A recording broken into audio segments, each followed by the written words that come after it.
On an island, there was a man named Washio who used to teach some monsters how to make snow using magic. He would often encourage them, saying that with practice they could master it too. One day, a monster with an octopus-like appearance approached Washio and said she wanted to become a human when she grew up. Blushing, she confessed that she planned to marry Washio in the future. This made the other monsters upset, as they also wanted to marry their teacher. Washio started to wonder if marrying him was the real reason the octopus-like monster wanted to become human. She explained that she felt different from humans because of her 8 arms and many suction cups. Thinking Washio might find her disgusting, she became sad and cried, fearing he would come to hate her. To her surprise, Washio picked her up and reassured her. He disagreed with her assumption and with a smile told all the monsters something important. In another time and place, there was a school called Munis Inium Real Academy in the Kingdom of Medium. Some exhausted students were heading home when one of them accidentally collided with a male teacher. The man quickly apologized, but a female student overreacted. The girls hurried away, expressing their disgust because they had bumped into old Washio, who had an old man's smell. Washio sighed, feeling a bit hurt by the fact that everyone had given him a nickname and accused him of being smelly. A girl walked into the school with a suitcase. She looked around and Washio couldn't help but admire her beauty. He caught himself thinking about something inappropriate and slapped himself. It was the first time Washio had seen her and he wondered why she had a suitcase. Curious, he asked if she needed help finding her classroom. The girl was surprised, smiled, and gave him a tight hug. Feeling awkward and assuming it was a prank, Washio asked her to let go. Other students looked at him disapprovingly. The girl, realizing the misunderstanding, backed off and explained that she was looking for the head teacher's office. She had forgotten her school map and asked Washio for directions. Despite feeling flustered, Washio guided her to the office and reminded her about the map in the student ID book. The girl opened her luggage and started crying when she saw she had the wrong one. She got really worried because she forgot to bring her books. Washio knelt down and reassured her that it's normal to make mistakes when you're in a rush. He told her to stay calm so they could fix it. The girl felt grateful and thanked Washio. He also mentioned she could replace her lost ID book. The girl remembered his advice about staying calm to avoid mistakes. Washio said it was something he learned from his past experiences as an office worker. He chuckled as he reminisced about his old job, but then he got quiet, lost in thought. The girl didn't understand a word he said and Washio quickly changed the subject, trying to leave. She watched him go, feeling disappointed that he didn't seem to notice how she felt. Later, in the busy teacher's room, an elf teacher rubbed some papers on Washio's head, instructing him to fix the questionnaires. Washio then informed the elf Limnoa that he was going to be busy cleaning the residences. Limnoa advised him to come up with a better excuse next time. He kept saying that odd jobs suited Washio, unlike himself, who attended the Louvre Division of Magical Studies as a consultant and effortlessly won a tournament. Washio just scratched his head and exclaimed how it was an honor to help someone as talented as Limnoa. The elf glared at Washio, laughed, and left, calling him a miserable man. That evening, Washio trudged home, feeling exhausted and hungry. He went past a loud tavern, glanced at it, but chose to keep walking since he had no money. He walked in quietness until he arrived home. Surprisingly, the housekeeper greeted him warmly and offered some leftover dinner. Washio said sorry for the trouble. The housekeeper then advised Washio to find a wife who could cook delicious food for him. Washio chuckled, saying that as a low-ranking teacher, it wasn't likely. The housekeeper agreed and went away.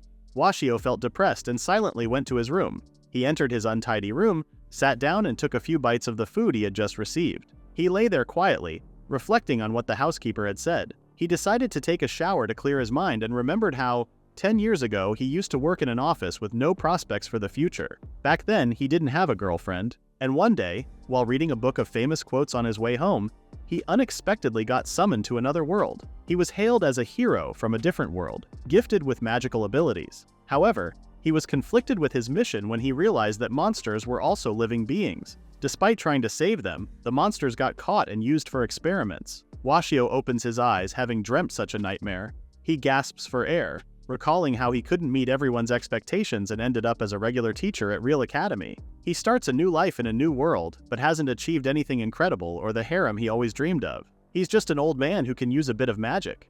As he smokes, he remembers the times when he taught some young monsters. He smiles, thinking about the fun he had with them, and decides to go to sleep. The following morning, Washio made it to school on time, and Limnoa teased him about having an old man's smell. The principal then announced that a monster girl would be joining the school, leaving Washio puzzled. Limnoa assumed that someone like Washio might not be familiar with monster girls and went on to explain. He shared that monster girls, with their various mutant species, were considered to have superior intelligence compared to elves. Despite originally being monsters, they took on a human appearance, especially resembling young human girls with beautiful looks. Limnoa pointed out their exceptional physical abilities and mentioned that not much was known about them since only a few existed. Washio complimented Limnoa's knowledge, but the elf dismissed it as common information, reminding Washio that as a biology teacher, he should be familiar with such things. Nervously, Washio smiled and claimed he specialized in lower-ranking monsters. Limnoa continued by explaining that due to these mutated monsters, the government and military officers had promised them a good future as part of the elite. The door opened, and Limnoa was surprised to see a monster girl joining their school. The school director introduced the newcomer, revealing it to be the lost girl Washio had bumped into the day before. The girl Claudia from the Kraken species introduced herself. All the teachers were keenly observing her, particularly her face and overall well-being. Washio quickly identified her as the lost girl. The school director then explained that during Claudia's first week she would receive guidance from a teacher after completing a comprehensive exam. However, Claudia exclaimed that she had already chosen a teacher. She walked past some teachers and stopped in front of someone, telling them that it had been a long time. She extended her tentacles in front of Washio and smiled. However, Washio, who was just freaked out, didn't say anything back as a response. Claudia was disappointed that Washio hadn't realized it yet, and Washio claimed he didn't know any monster girls. Just then, Washio recalled an octopus girl from the time when he was teaching young monsters. Claudia then said it had been a long time since she last saw Washio. In the past, Washio had saved her and reached out to her tentacles. However, right now, he could hold her human hands. Claudia reminded him about the time when Washio saved her. She smiled and told Washio that she had finally become a monster girl. Of course, we all know her goal. A few days later, Washio was running late for work again and had just left his apartment. Suddenly, someone called out his name. It was Claudia. She offered him a ride and wrapped her tentacle around his arm. Claudia sprinted like Usain Bolt while Washio tried to keep up, waving behind her. Later in the classroom, Washio thanked Claudia. It was the first time he'd been early all month. Claudia promised to give him rides every morning. Washio couldn't believe he was suddenly in charge of the creature he'd saved before. The next day, Washio was happy to see the octopus-like creature had transformed into a monster girl, unrecognizable from before. Claudia praised him, but Washio just laughed. Other teachers protested, saying it wasn't fair to decide things this way. However, the school director gave 2 thumbs up, approving of Washio. Claudia felt relieved that decisions had been made. Limnoa stepped forward and proudly declared that as a ranked A teacher, he was more suitable than a ranked E teacher like him. Claudia politely declined and asked Limnoa not to address her as Washio-sensei, based on her rank, as it was impolite. Limnoa was left speechless and the other teachers chuckled at his expense. Washio worried that he might have upset Limnoa. Claudia noticed his concern and inquired about it. Washio brushed it off, claiming it was nothing, and then asked how Claudia's first 3 days at school had been. Claudia happily shared that the classes were enjoyable, especially Washio's biology class. Washio was pleased to hear that, but quickly changed the subject and handed Claudia a form regarding her future. He expressed his belief that someone as talented as Claudia had a bright future ahead, particularly as a monster girl. He assured her she could easily rise to become a high-ranking officer. Claudia held her hands tightly on her thighs and pondered if she truly had no other option. She then admitted something that her classmates had mentioned to her. They kept urging her to recommend them to the King's department once she got in because she was a monster girl and they hoped to use her connections. She said even the teachers had hinted at the same thing. They told her she was a student with great potential and deserved an education at that level. She questioned if she really had to meet everyone's expectations and go through with it. Washio was too shocked to respond until he advised her not to seek advice from someone like him and suggested asking a more qualified teacher instead. Claudia sadly gazed at him and reminded him that he was her designated teacher. Washio couldn't say anything more and left the room. Claudia was clearly upset. During lunchtime, Washio went to get a simple menu, and Claudia wondered if it would be enough for him. She reminded him that not eating well was bad for the body. Washio said he was broke. Claudia then showed her form saying she had finished it. However, someone grabbed it from her and surprisingly, it was Limnoa. He crumpled the form when he discovered that a monster girl was only planning to become a teacher. He told her to reconsider because she was a monster girl who should aspire to something greater. Claudia was scared and speechless. Washio then stepped in and said that a teacher should respect a student's decisions and dreams. Limnoa snapped, smacking Washio's food tray to the ground and saying it would be a great loss for the world. Everyone wondered if the two teachers were fighting. Limnoa said that someone talented like him should be in charge of Claudia, who was also talented. With his weak heart, Washio agreed with Limnoa's words. The elf continued to scold Washio and ordered him to request a change from the director. Just then, Limnoa let out a surprised shriek as a tentacle tapped his cheek. He turned around and spotted Claudia, who was asking him to stop bothering Washio. She talked about how Washio had been an amazing teacher, always supporting her dreams from the beginning. Back when she was disliked by everyone, Washio had advised her to know herself. Everyone around them, especially Lim Noah, was puzzled by what Claudia meant, because it was an unfamiliar phrase to them. Claudia explained that it was something Washio had told her a long time ago. She had been told to discover her own strengths and use them to her advantage. Washio stopped for a moment, remembering when he used to teach small creatures. There was a time when Claudia dreamed of becoming human so she could marry Washio, even though she worried people might dislike her because of her looks. Washio lifted her spirits by sharing a phrase he loved: know yourself. He encouraged Claudia to discover her unique talents before feeling jealous of others. He urged her to focus on honing her own skills and finding happiness within herself. The little octopus blushed with embarrassment.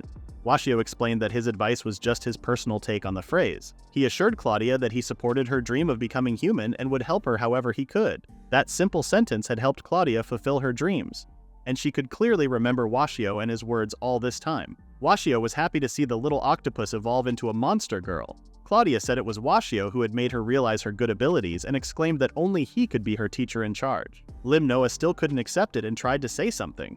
However, the other students agreed that Washio should just do it. Despite looking old and gross, they knew that Washio was not useless, just like how Lim Noah was claiming. They then continued talking about how annoying Lim Noah was, like he knew everything in this world and didn't respect a student's wishes. Washio noticed Lim Noah trembling and he realized that Lim Noah was crying. Feeling embarrassed, Lim Noah hurriedly ran away, blurting out a line as if he were a member of Team Rocket. Washio felt dazed by the sudden turn of events. Claudia suggested they should grab more food. Seeing how mature the little octopus was, Washio couldn't help but feel proud that Claudia had dreams of becoming a teacher. He felt happy about what he was doing and realized that he had forgotten something as simple as that. Remembering the past and the phrase he had told Claudia, Washio couldn't help but laugh as he realized that the phrase had come back to him like a boomerang. It made Washio realize that being a teacher was a good thing. The two then stopped in front of the food stall, and the touching moment was interrupted by Washio, who was borrowing money from a student. Shortly after, during Washio's biology class, Washio talked about how Claudia could use poison, powerful magic, and inhuman strength. Claudia showed her strength by crushing a huge boulder with a single tentacle. The class ended, and the students were amazed by Claudia despite her cute and fragile appearance. They were surprised to see more students attending the biology class lately.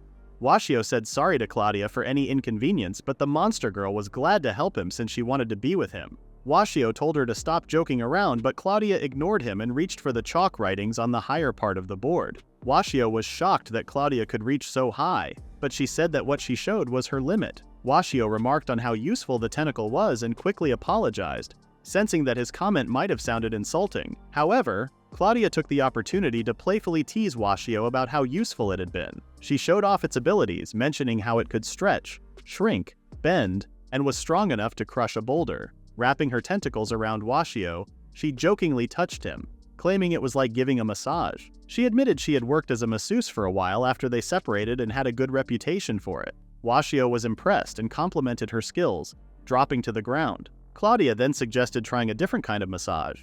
Slowly, she moved her tentacles a bit lower and slipped them into Washio's pants. As Washio began to pant, Claudia stopped and said she was only joking, wondering if she had made Washio nervous. Washio looked disappointed for some reason. Claudia mentioned she was still 16 in human years and was trying to charm Washio. The school bell rang and Washio said the next class was about to start. Claudia pouted in disappointment since she wanted to spend more time with Washio, but feeling hungry, she went out to get lunch. As she left, Washio slumped onto the teacher's podium desk, realizing how his heart had almost dropped. Meanwhile, Claudia still found it difficult to be charming. When the bell rang again, she hurried off somewhere. Outside the school, a carriage stopped and a girl stepped out of it. The girl, dressed simply and with a pure look, wondered if Washio still remembered her. By the way, Washio had a nightmare involving tentacles that night. Later that day, Washio emerged from the school building, appearing happy and refreshed. It was a rare occurrence for him to feel this way, almost like a miracle. As he walked away, someone called out to him and a girl hugged him from behind. Washio suddenly stepped back, feeling something soft against his back. It was the same girl who had exited the carriage earlier. She mentioned it had been a long time, but Washio didn't recognize her at all. The girl acknowledged that she looked different now, having changed a lot. Then she lifted her skirt in front of Washio, who became nervous. Spider legs emerged from underneath her skirt as she introduced herself as the Spider Washio from the past. It was evident that she had also transformed into a monster girl. Washio wondered if she truly was the little spider from back then. Shortly after, Washio and the girl went to a tavern. The girl was amazed when they arrived at a small restaurant with a broken chandelier. They were shown to their seats and the girl wondered if the dirty barrel was meant for sitting. The tavern owner became upset, but Washio apologized. The owner forgave him and tried to be understanding since it was Washio's first time bringing a girl. Before long, they had a meal, and the girl enjoyed some meat and vegetables on skewers. She found it tasty despite the meat appearing dry. Washio became concerned because the spider girl was criticizing the restaurant. The girl explained she was just sharing her opinion. Since Washio was still using a nickname for her, the girl introduced herself as Aria. Those nearby admired her name, just as they admired Aria's beauty. Washio couldn't believe that the timid little spider who always hid in the corner of the classroom had evolved into a monster girl. Aria said those were tough times but appreciated Washio's encouragement. Washio was puzzled by her remark. Aria remembered that Washio was still teaching and wondered what kind of influence he had on his students. Washio admitted he was now a biology teacher. Aria was surprised, knowing Washio had more potential. Washio said it was okay because circumstances had changed. Aria noticed Washio's sadness and wondered if that was true. Washio then changed the topic and asked Aria if she remembered the little octopus from before. Aria could only remember it as a naive creature. Washio then told her that the little octopus was now named Claudia. He mentioned that Claudia had become a monster girl like him and was also his student. He was happy that Claudia admired him, but he found their relationship a bit strange. Washio went on to talk about how clingy Claudia still was, just like when she was little. While Washio talked, Aria started to get increasingly irritated. She asked the tavern owner for the most expensive menu and beer. Washio was shocked by Aria's sudden change in demeanor. Even the other customers were surprised. Their meal had ended, and Aria started to wonder if it was okay for Washio to pay for everything. Washio laughed and said he could survive on bread for a week. Then he offered to walk Aria home, but her carriage arrived just in time. Washio realized Aria must be wealthy. Before she boarded the carriage, Aria hugged Washio and expressed her hope to see him again, telling him how happy she was to meet him once more. Washio smiled proudly and watched her leave. As the carriage departed, Aria found herself giggling, her spider legs extending out. She couldn't believe she had finally achieved her dream of hugging her teacher with human hands. But her mood shifted when she remembered Washio happily mentioning Claudia. She felt a pang of jealousy that Washio was talking about another girl in her presence. Then she noticed a wrapped gift beside her and realized she had forgotten to give it to Washio. Determined to catch up with him, she made up her mind. In the meantime, Claudia went back into the classroom looking for Washio, where a student informs her that he's gone with a beautiful black-haired girl, surprising Claudia. Aria had gone back to where she had last seen Washio, but he wasn't there. Feeling worried, she decided to wait until the next day to look for him in class. Suddenly, she heard people yelling about a fire at the church. Aria rushed over and saw flames engulfing the building. People were frantic, searching for doctors to help the burn victims. Outside, children were crying and a nun pleaded to be allowed back inside because there was still a child trapped within. Aria asked the nun if it was true, and the nun explained how the children had been playing with a candle while she was out buying food. She begged for help, and Aria promised to take care of it. A man had tried to stop her, but Aria went inside the burning church anyway. Everything inside was engulfed in flames.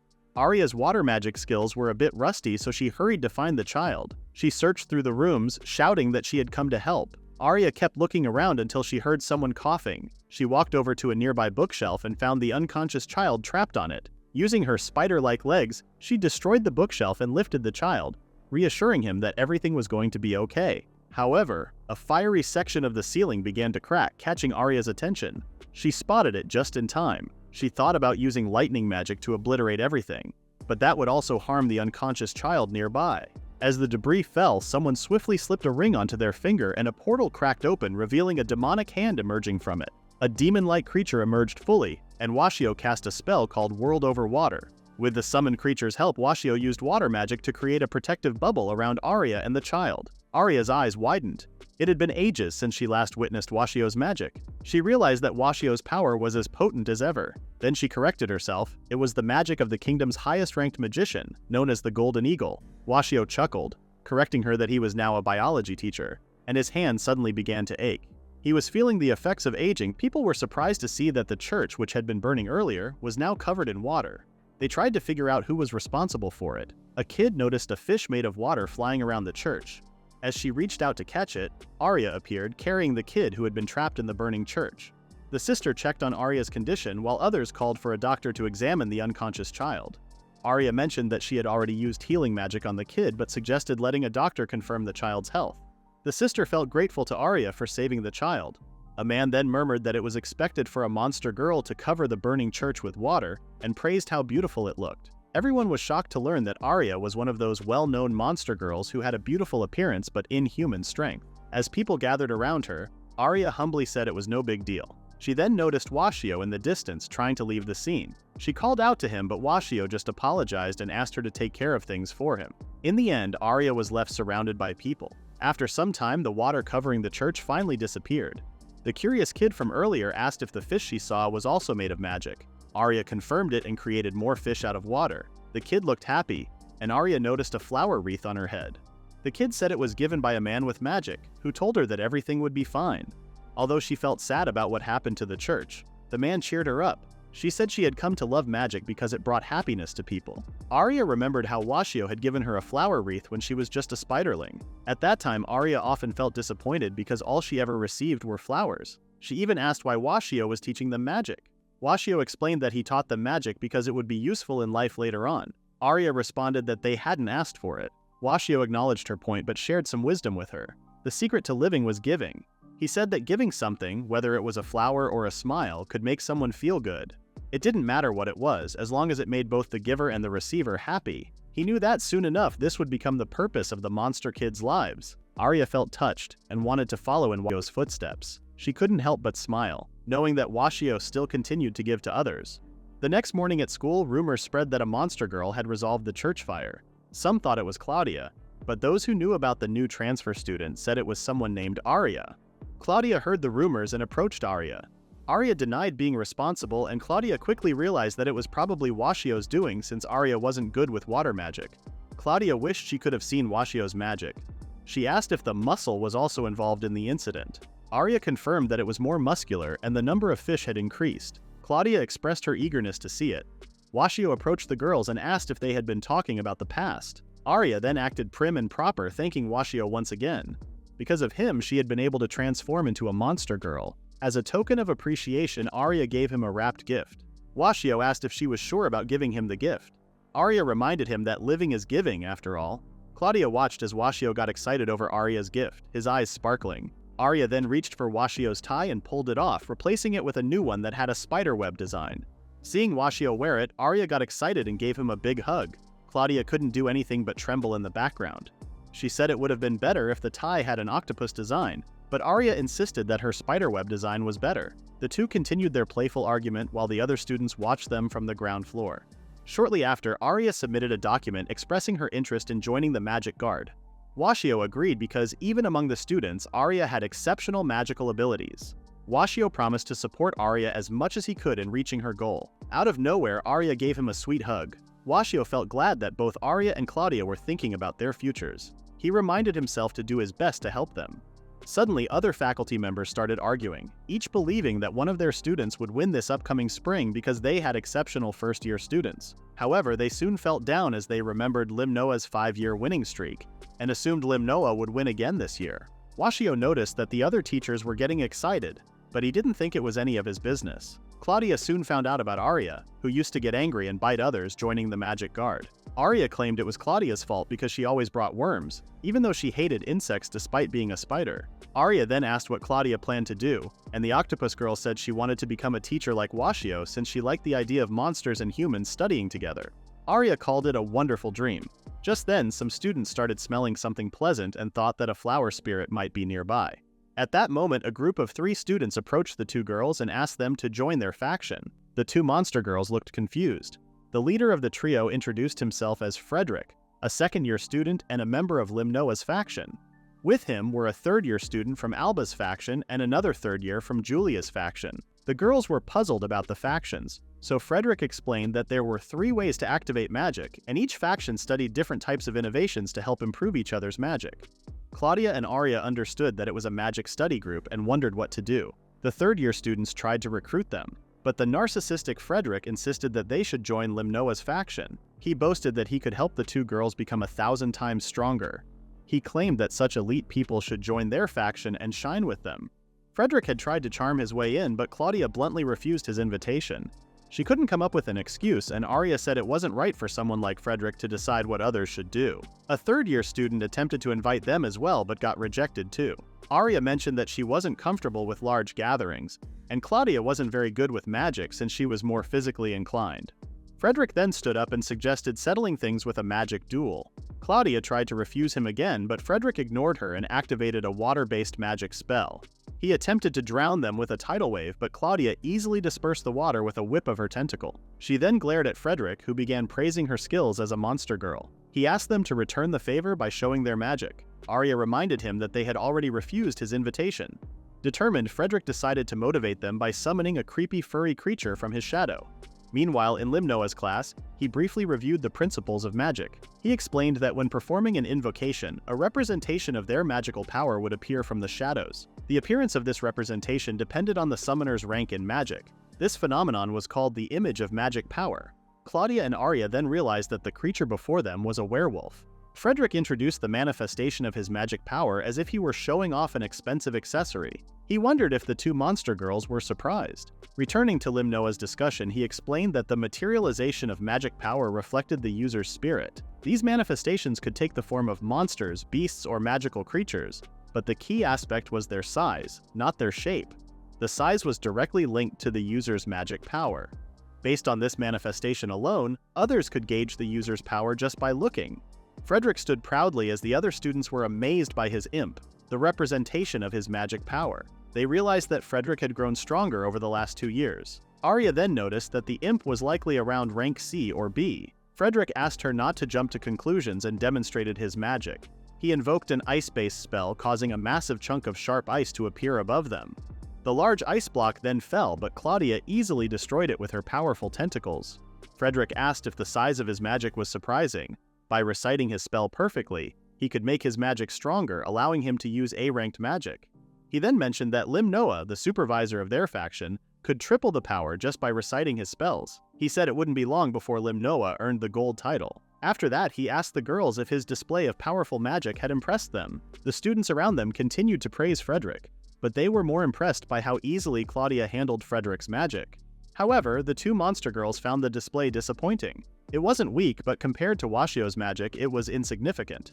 Claudia then refused Frederick's invitation for the third time, stating she would ask Washio for help with the invocations instead. Frederick remembered Washio as a boring old man and a useless teacher, which earned him angry glares from Arya and Claudia. He recalled that the monster girls owed Washio a favor from the past and wondered if that was why they chose him. He then mentioned that Limnoa had told him something about Washio being a classmate and graduating together, even though Washio remained an E rank. Frederick assumed the monster girls were being threatened into choosing Washio as their teacher in exchange for his help in their evolution. He called Washio creepy. Just then, something flew past Frederick, easily disintegrating the head of his imp and putting a hole in the tower behind him. The tower then exploded, and Frederick's eyes and mouth widened in shock. Claudia noticed that everyone in Limnoa's faction thought and talked the same way about Washio. She exclaimed how much she hated how they always made fun of Washio. Her tentacles were out of her and was ready for a serious fight. The students reacted differently, some with admiration and others with fear, after witnessing Claudia's magic. Arya reminded Claudia how inappropriate it was to show her legs in public while wearing a skirt. She asked Claudia to control her temper. Despite her warning toward Claudia, Arya herself also revealed her spider legs and spider abdomen, which had a demonic skull mark on them. She then ordered Frederick to apologize for his rude remarks about Washio. Frederick, who had been showing off just moments before, froze in fear in front of the powerful monster girls. The other students had been scared when they saw the tentacles and spider legs, but the fact that they came from a girl made it oddly beautiful. Frederick remained frozen in place as the monster girls asked for forgiveness for the things he had said about Washio. Although Arya sounded calm, the fact that her other spider eyes started appearing showed how angry she really was. Frederick suddenly felt a chill. Washio then arrived at the scene and exclaimed that the library had been blown to pieces. Limnoa also came out of his classroom to check on the sudden commotion. When he saw the damaged library tower, he angrily asked who was responsible in destroying it. Claudia quickly exclaimed that it was Frederick who had started it. Claudia's hand was suddenly grabbed and she felt a chill. In front of her, Frederick knelt and confessed his love. Everyone in the hallway was confused. It was the first time Frederick had seen such powerful magic. He was amazed that Claudia had used such strength without chanting, even though she was wearing a limiting ring, which restricted her power. Seeing her release so much power while wearing the ring was extraordinary to him. He declared that what he felt was true love and asked Claudia to become engaged to him. His words and actions gave Claudia an eerie feeling. Washio interrupted their confrontation and reminded Frederick to write a letter of apology for causing the explosion. Claudia insisted it wasn't a lover's quarrel. Seeing the commotion, Limnoa criticized Washio for not handling the situation properly, given that he was in charge. Washio defended the two girls, saying they must have had a good reason for their actions. He realized Limnoa was right and decided to be stricter with them. Limnoa offered to take over if Washio found it too difficult. Washio didn't respond and simply walked away with the girls. He recognized that Limnoa's persistence was one of his positive traits. Later in the counselor's room, Frederick proudly presented a letter of apology. This made Washio realize that Frederick had started the conflict, and Claudia had only defended herself. Frederick said he had already been reflecting on his actions. Washio wondered why Frederick was being so formal, knowing Frederick was part of Limnoa's faction. Washio warned him to be cautious of his image. However, Frederick wasn't worried since Limnoa could handle any situation and cover it like nothing happened. Frederick then excused himself, but before leaving he promised to remove the brainwashing Washio had put on Claudia so they could officially go out later. Claudia rejected Frederick, and it is the fourth rejection this day. Frederick then turned to Arya and apologized that he couldn't like her because he couldn't handle insects. Despite this, he wanted to be considerate and invited her to join their faction. Unfortunately, he received his fifth rejection of the day. After Frederick left, Washio acted nostalgically, as if he were witnessing something youthful. The girls who were still writing their apology papers asked him to stop and wondered if he was blind after what just happened in front of him. Washio said they looked good together since Frederick was young and handsome while he was just an old man. Washio then looked down, feeling regretful of his own words. Claudia approached him and said she disliked that part of him. Feeling hurt, she asked Washio for a date after their classes as punishment. Washio claimed he was busy for the rest of the month. Suddenly, Arya remembered something. Frederick still hadn't apologized for bad-mouthing Washio. After the girls finished writing their reflection papers, Washio reminded them not to use magic outside of class. The girls promised to remember that. Claudia then got up, saying she would go to class. Before leaving, she reminded Washio about their date after class, which made him sigh. Soon after, Claudia came out of the dressing room in a new set of casual clothes and asked how she looked. The store employees praised her for being incredibly cute. Washio felt lost, noticing Claudia's confidence and that she was waiting for his praise. He told her she looked really cute. Just then, Arya appeared in her casual clothes, asking how she looked too. The store employees exclaimed about how cute they both were, and Washio agreed. The girls clenched their fists, feeling victorious. When Claudia asked Washio for more comments about the other clothes she picked, the store employees started gossiping about him. They talked about his low level as a teacher and questioned his ability to handle the monster girls. Arya and Claudia shot them a cold glare and then grabbed Washio, dragging him away to get some desserts. Everyone got some crepes, and Arya tried to feed Washio, but he said he was already full. Arya kept insisting until a drunk old man noticed Washio and asked how he was. He thought it was cute that Washio was out with students and claimed he had seen Arya in the tavern once. Washio could tell how drunk the old man was, but the old man insisted he wasn't drunk. He then urged Washio to aim for a promotion now that he had cute students, saying being at the lowest level was pathetic. He also asked if Washio felt frustrated that Limnoa was at the same level. The girls remembered how the two men called themselves colleagues but didn't act like it. Washio told the old man that being level E without responsibilities suited him just fine. The old man smacked Washio, calling him pathetic for someone his age. Washio reminded him that he was almost 50. The old man claimed that when he was younger, he was eager to get promoted. Meanwhile, the girls talked about how everyone underestimated Washio. Limnoa and Frederick were obvious, but even the townspeople did. Arya wondered what they could do, and Claudia suddenly had a proposal for her. Arya said she also had an idea. Washio noticed the girls walking away and asked where they were going. The two girls told him to stay away because they wanted to have some girls talk. While they chatted and agreed on something, Washio was bothered by an old drunk man. Suddenly, Arya and Claudia ran off, saying they had something urgent to do and promised to meet again another day. As he watched them leave, Washio felt sad, realizing he now had free time. The old man then invited Washio for a drink and a chat. The next morning, Washio went to the cafeteria and found it strange that Arya and Claudia were missing. Just then, Arya appeared out of nowhere and asked Washio to sign something.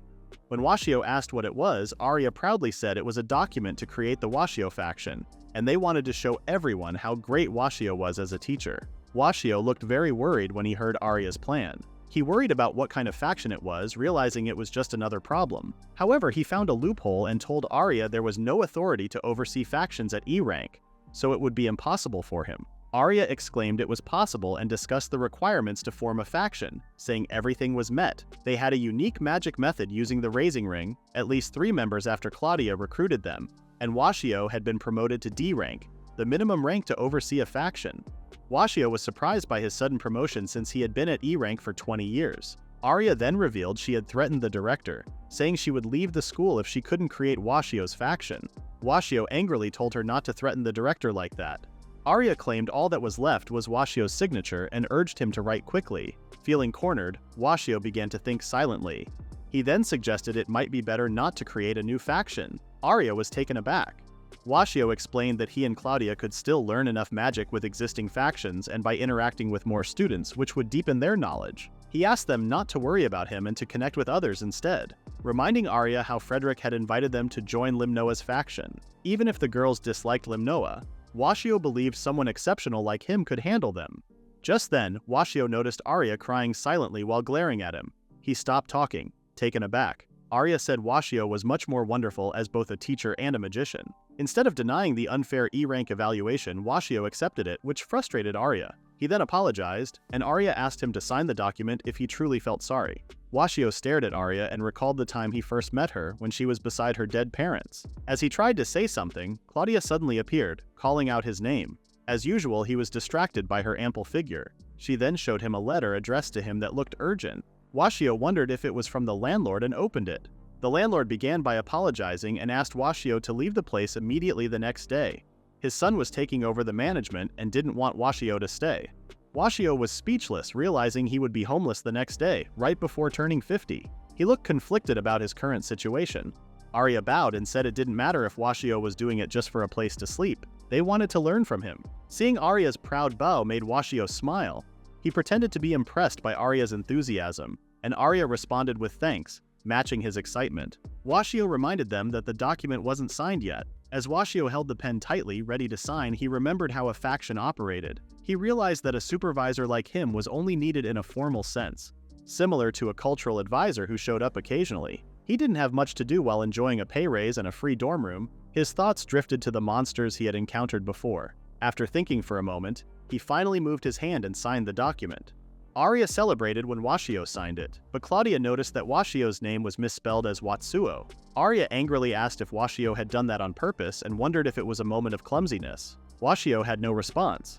Meanwhile, in a ruined tower, a capsule contained a mecha girl with only 5% of her magic level remaining. Washio and the girls soon went to meet the director to request the formation of Washio's faction, which would focus on the Raising Ring. However, the director refused their request. Claudia, frustrated, demanded an explanation since they had already met the requirements. The director, who was wrapped in her tentacles, asked her to calm down and explained that there was already a faction using the Raising Rings. The girls were surprised and gave Washio a disapproving look for not mentioning this earlier. The director then asked them what a faction truly meant. He explained that factions existed to explore magic in various ways using different thoughts and methods, similar to research groups. The Limnoa faction specialized in vocal summoning, the Julius faction used simulated summoning with rings, and the Alba faction focused on ritual magic with incense. Each faction had its own research theme. After leaving the director's office, Claudia suggested finding another way, but Arya asked what they should do next. Even Washio felt cornered because he needed the dorm room that came with forming a faction. Now he had no choice but to beg the landlord to keep his room. Suddenly, Frederick showed up and called Claudia honey. He tried to flatter her, but Claudia, the octopus girl, kept pushing him away with her tentacles. She asked him to stop calling her that. Washio remarked on how close they seemed, but Claudia shot him a deadly glare and told him to stop saying things that upset her. Washio apologized and Arya comforted him. Frederick then mentioned that he had received a message from Limnoa for the girls. It was about the recently destroyed tower, which actually housed the magic reactor for the Limnoa faction. This caused them trouble, and they needed to go to the Tower of Ghosts to find a new magic reactor. It was the first time Claudia had heard of the Tower of Ghosts. Frederick explained that it was an old, crumbling tower connected to the third floor of the main building, and there were rumors that real ghosts appeared there. Claudia got scared since she found it frightening.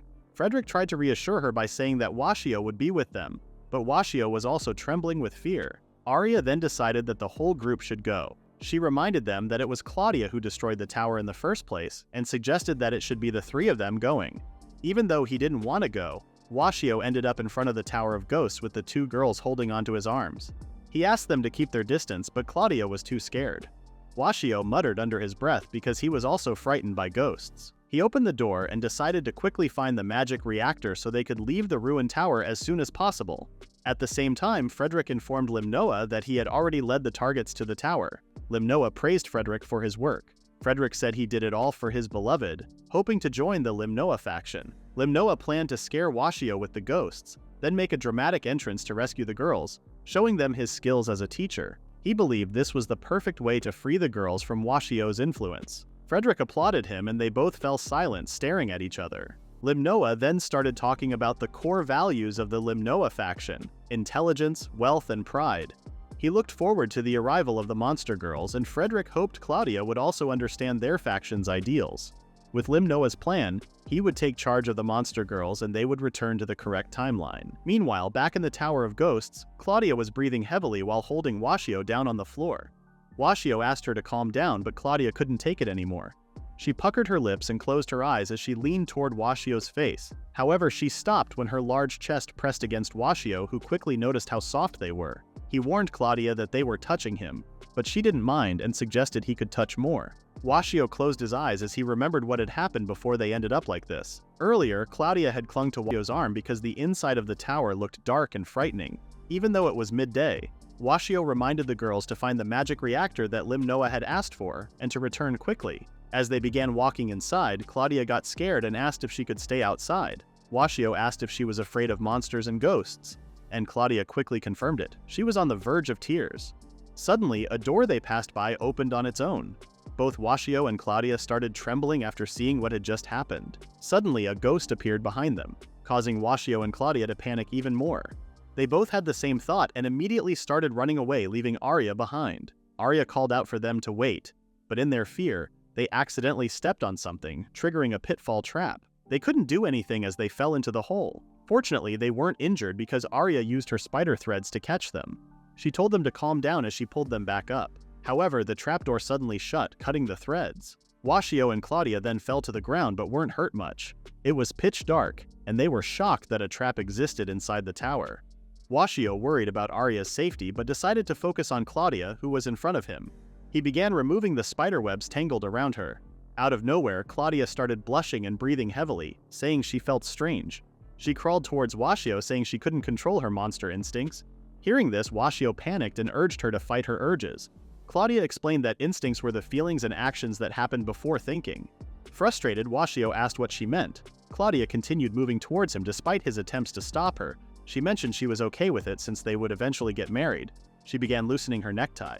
Washio, now even more alarmed, begged her to calm down, but he couldn't overpower Claudia, who had monstrous strength, and pinned him down. Just as they were about to kiss, the wall Washio was leaning on suddenly crumbled. They both fell about a meter to the floor, and Washio took the full impact with his aging body. Claudia's eyes returned to normal as Washio groaned in pain. He asked if she was alright, and Claudia assured him she was. Their attention then shifted to a nearby capsule containing a person surrounded by machinery. Washio wondered if it was a girl, but she looked more like a robot or something similar. A voice over the announcement system declared that the magic level had finally reached 0%, and the automaton would shut down for information protection, exploding in 60 seconds. Now, Washio and Claudia had something else to fear besides ghosts. The countdown began, and the two of them panicked. Claudia asked what they should do, and Washio shouted that they needed to escape. However, the only door in the room was tightly sealed and wouldn't open. They soon realized they were trapped inside.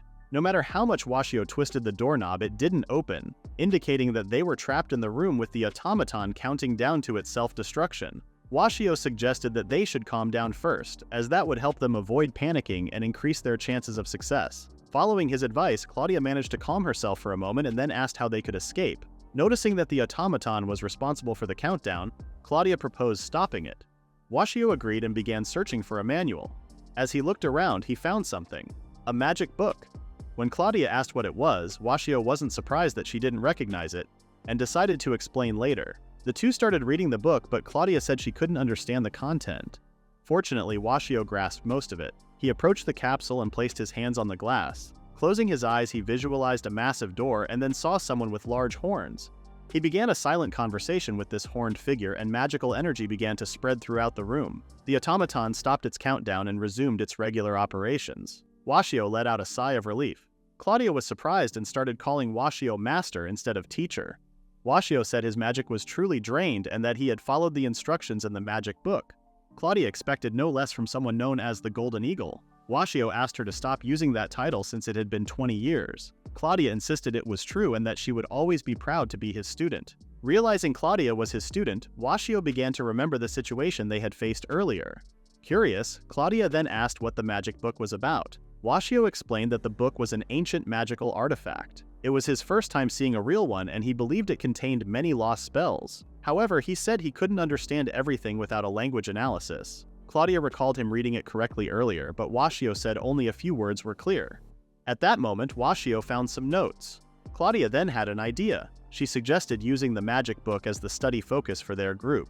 Washio was surprised by this suggestion, but suddenly, something opened behind them.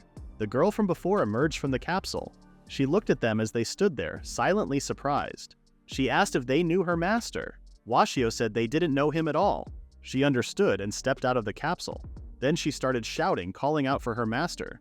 She apologized for sleeping for so long and proposed restarting her master's research. Hearing this, Washio looked sad and glanced at the notes he had found earlier. He handed them to the girl, who quickly recognized her master's handwriting. The notes revealed that her master didn't have much time left but had no regrets. He was happy he had spent his time researching magic with her, but he was too weak to continue using the magic book and her. He suggested passing the responsibility to the next master and asked them to add new pages to the book, continuing the girl's mission. The girl could only say her master's name. She thanked Washio for showing her the notes and offered to unlock the door so they could go home. Claudia suggested going with them, but the girl said she had no reason to exist anymore since her master was gone. She decided to go back to sleep until her master returned. In the end, the girl went back to sleep in the capsule. Claudia asked Washio if he wanted to be the girl's new master, but he said he couldn't. Claudia mentioned that Washio had a lot of magic in him, but he explained again that he couldn't because he was just a simple biology teacher. Claudia felt nervous as she watched Washio walk away with a troubled look on his face. Washio then remembered what was written in the notes, asking the next master to take care of both the book and the girl. Claudia asked again if Washio was sure about leaving the girl alone. She called out his name, but Washio kept walking. He remembered most of the notes. The original master assumed the person reading his letter would have exceptional magical abilities and didn't care about age. However, his focus was on something else. The book, known as the Black Leather Grimoire That Keeps Silent, was one of the 7 ancient artifacts. The girl was the book's guardian. For generations, the book had been entrusted to those capable enough to be its owners, also called administrators. Unfortunately, the previous master's magical abilities were too weak to handle both the book and the girl. He had no regrets, and looked forward to his research every day. As he wrote the letter, he hoped the next master would continue adding new pages to the book alongside the girl, as that was her mission. Washio thought it wasn't about his magical abilities, but that the 7 artifacts were too much for a biology teacher like him. He believed there were more suitable and worthy people for the role than himself. Claudia noticed Washio's worried expression. She paused and looked back at the girl sleeping in the capsule. She felt so sad that she bit her lip in frustration. She asked Washio to become the girl's mentor and pleaded with him to do so. Washio agreed it was unfortunate that the girl went back to sleep after waking up, but he said he couldn't help her. Claudia then grabbed his hands and asked him to help the girl just as he had helped them, the monsters, before. She didn't know what had happened to Washio after they went separate ways or what he was currently worried about, but to her, Washio was always the kind and dependable man who helped others. She said that was how she saw him. Washio then began thinking about how Claudia and Arya had grown up to be strong and dependable. He found it hard to believe he needed a student to push him into making decisions. Washio understood what Claudia was asking, but still thought it was strange for a teacher to take on the role of the girl's mentor. He apologized for being an awkward and clumsy teacher. He promised Claudia that he would explain one day why he ended up becoming a pathetic old man. Claudia couldn't help but smile at Washio's honesty and said that this part of him was also a part of who he was. Washio wasn't sure if that was a compliment. They returned to the room with the capsule. After opening it, they watched as the girl began to wake up. Washio remembered more details from the letter. The previous master had mentioned that the girl had a heart and asked the next master to give her a name and lots of love. He also wished for her to receive a genuine smile that he himself had never experienced. When the girl woke up, Washio greeted her and called her Alice. He held her hand and promised that her mornings would be filled with light and hope. He asked if she would go out with him. As her system rebooted, the girl asked what Alice meant. Washio explained that he had given her a name and worried whether she didn't like it. The girl understood, updated her name to Alice, and asked if Washio was her new master. Washio confirmed this, and Claudia introduced him as their teacher. Alice then updated her database with Washio's name and greeted him as her new master. Washio asked her not to call him that. Soon after, Limnoa was shocked when Washio returned with a rare automaton and one of the Great 7 artifacts. Washio had found them in a hidden basement in the Tower of Ghosts. Limnoa was clearly surprised by Washio's unexpected discoveries. Even the director was astonished to see a grimoire in the academy, and praised Limnoa for sending Washio to retrieve it. Limnoa, of course, quickly took the credit and reminded everyone of his high rank as a teacher. Claudia then suggested using the grimoire as a research subject for the Washio faction. The director agreed but was concerned if Washio could handle it. Washio assured him that he would do whatever it took, as his students were all exceptional in their own ways. Arya and Claudia couldn't help but smile. Alice suddenly reminded them that she wasn't a student, and Washio asked her not to spoil the moment. In the end, the director approved the creation of the Washio faction, and their residence would be the Tower of Ghosts, which would soon be repaired. Washio and Claudia felt downhearted about living with ghosts. Arya told them not to be sad because the ghost in the tower was actually friendly and kind. The two were surprised and asked if Arya could speak to ghosts. Arya said she had a nice conversation with the friendly ghost since she was bored after they left her behind. However, she mentioned that Limnoa had taken the ghost away. Alice realized how close they were standing. Washio then asked the two monster girls to help Alice pick out some clothes. Claudia mentioned that, even though Alice was already dressed, her current outfit seemed awkward. Staring at the tight clothes, Arya agreed, saying it was difficult to know where to look. Washio began to walk away, telling them not to be shy with each other. He explained he would be busy handling paperwork for the Ghost Tower's repairs. The girls tried to lead Alice away, but she wanted to stay beside her master. The girls insisted they needed to strengthen their friendship first. Alice called out to her master, but Washio just smiled and waved. While the girls shopped for clothes, Washio met with the dwarves to discuss the repairs. Alice ended up getting some new outfits. The dwarves began working on the Ghost Tower, and the progress was going smoothly. Later, the girls returned and showed Alice her new clothes. Washio was surprised to see her in a maid outfit. Alice explained that she chose the best attire for serving her master. The dwarves whispered about the cute girls hanging around with an old guy like Washio. Claudia asked if Alice looked adorable, and Washio quickly agreed. Alice was surprised and smiled for the first time. Claudia teased her about blushing, but Alice said she didn't have such features. Arya noticed her smile, but Alice denied it. Washio then asked them to stay back because the repairs were still ongoing. Alice offered to help with the repairs, but the dwarves didn't want a girl like her doing heavy labor. The girls insisted it would be okay since they were monster girls and a machine. Surprised, the dwarves decided to accept their help.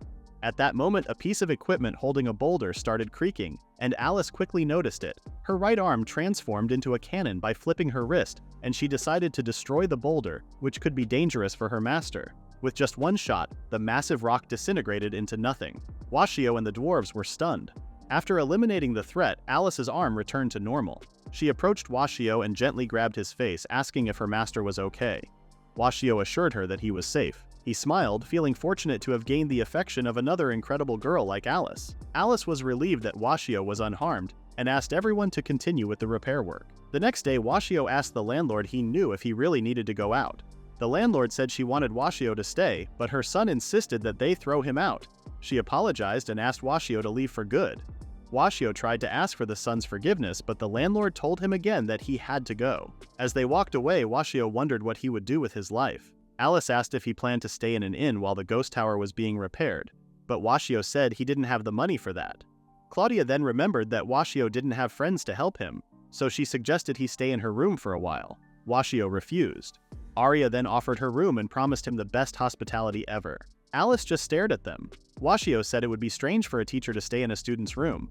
Claudia insisted it wasn't weird at all. She asked if Washio felt nervous when she invited him into her room. Teasingly, she asked if he expected something more than just sleeping. She offered to lie down together on her bed and talk a little every night. Then she suggested something bolder and used her tentacle to tickle Washio's sides. In a panic, Washio told her to stop what she was doing in public. Arya leaned toward him and suggested that she didn't mind since there should be no boundaries between a teacher and a student. She teasingly claimed she wouldn't mind if something more happened than just sleeping normally. Alice continued to analyze the situation and process something in her system. Alice tried to tell her master something, but Washio suddenly started shouting. He asked them not to underestimate him, claiming he had friends to help him when he was in trouble. He insisted he had hundreds of friends and wanted to prove his popularity. However, the girls doubted his words. Washio soon approached his frenemy Limnoa, but the elven teacher outright refused his request. Washio asked her to consider it for the sake of their camaraderie, but Limnoa didn't want to help him. She reminded Washio of their ranks, even though they knew each other. Claudia and Arya started to doubt if the two had really been classmates before. Limnoa made the gap in their ranks clear, saying it was unbearable to breathe the same air as him. The others wondered how Limnoa felt in the teacher's lounge if that were the case. Limnoa then offered the balcony if Washio wanted it. With Alice's help, Washio set up his bed on the balcony without hesitation. Limnoa panicked and asked if Washio was really sure about taking over the balcony. Washio was totally fine with it, but Arya and Claudia were not. They dragged Washio away. Afterward, Arya teasingly suggested going to one of their rooms. Both Arya and Claudia were excited to have Washio in their rooms. Washio refused to stay in a student's room. Just then, Alice raised his hand silently, leaving the others confused. In the end, Washio decided to stay in the room with Alice's capsule. He said he should have stayed there from the start. Alice couldn't help but agree and gave Washio a cold look. Washio said goodnight to Alice and went to sleep. Meanwhile, Alice laid down in her capsule and greeted her master. That night, Washio suddenly had a dream about his past as a hero. He walked through a ruined village and began breathing heavily in his sleep. He remembered seeing a weak baby octopus, and his heart tightened as he recalled heavily bombing a place with explosion magic. There had been a time when he stood on a mountain of dead monsters he had killed. However, that realization struck him hard. Washio woke up to see a humble pair of melons. He realized Alice was in front of him and started to freak out. Alice asked if she had woken him up. Washio wanted to know what Alice was doing. She explained that she noticed he was having a nightmare and decided to give him a hug. Washio insisted he was fine and asked her to let go. However, Alice analyzed the situation and suggested they stay in their current position a little longer. She promised to always be by his side so he could sleep peacefully. Washio insisted he was really okay now. He tried to escape the hug, but Alice was too strong. She began telling Washio words of affirmation, assuring him that everything was fine. Her voice was soothing, like ASMR to Washio's ears. Gradually, he started to feel sleepy, calm, and comfortable. He noticed how warm Alice was and ended up closing his eyes. He wondered when was the last time someone had hugged him. After such a long time, it felt like he could fall into a deep sleep again. The next morning, the girls were shocked to see their dear teacher sleeping while being hugged by Alice. They became angry and called Washio the worst person ever. When Washio woke up, he asked what was happening. Alice gave the girls a silent stare. Doubts crept into their minds about whether Washio and Alice had done something more than just sleep. Washio felt hurt by their suspicions and asked Alice for help to explain things. Alice remained silent. As the girls realized why Washio had turned down their offers, they expressed their disappointment loudly. Washio asked them to stop using misleading words. He urged them to calm down and reminded them that Alice was an automaton. He insisted that Alice couldn't do the things they were imagining since she was not a living being. Finally, Alice spoke up and confirmed that she was an automaton, not a human. However, she stated that she had the necessary reproductive features and functions, possibly something like a Wombforce GTX 3080. The room fell silent as everyone looked at her body once more. The girls then gave a doubtful look to the worried Washio and began calling him indecent and shameless. Washio asked Alice if she was serious, and Alice confirmed that she was. Meanwhile, Limnoa worried about whether Washio had found a place to sleep and stay.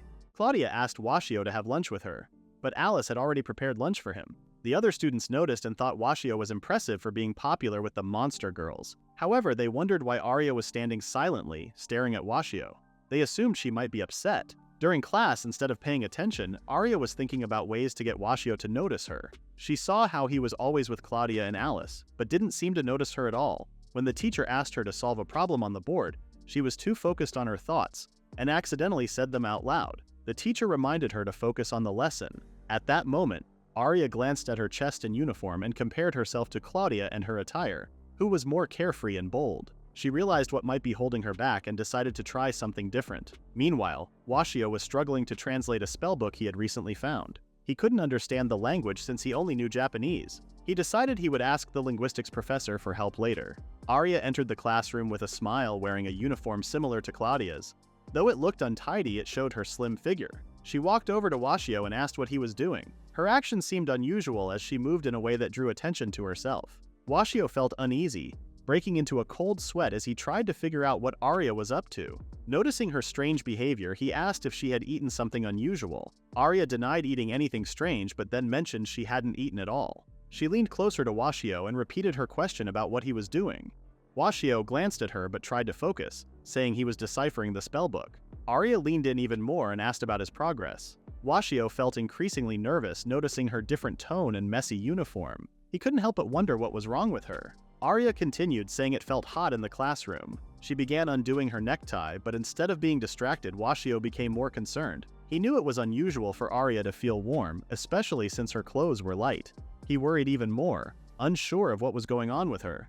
Arya noticed that Washio seemed more confused than excited by her actions. She had tried to imitate Claudia, expecting a similar reaction, but something had clearly gone wrong. Unsure of what to do, she grabbed Washio's head and pressed his face against her chest, telling him to relax and rest. Embarrassed, Arya decided to try imitating Alice this time, but the act left her feeling awkward. Before Washio could fully process what was happening, a sudden blinding light shone from the spellbook, catching both him and Arya off guard.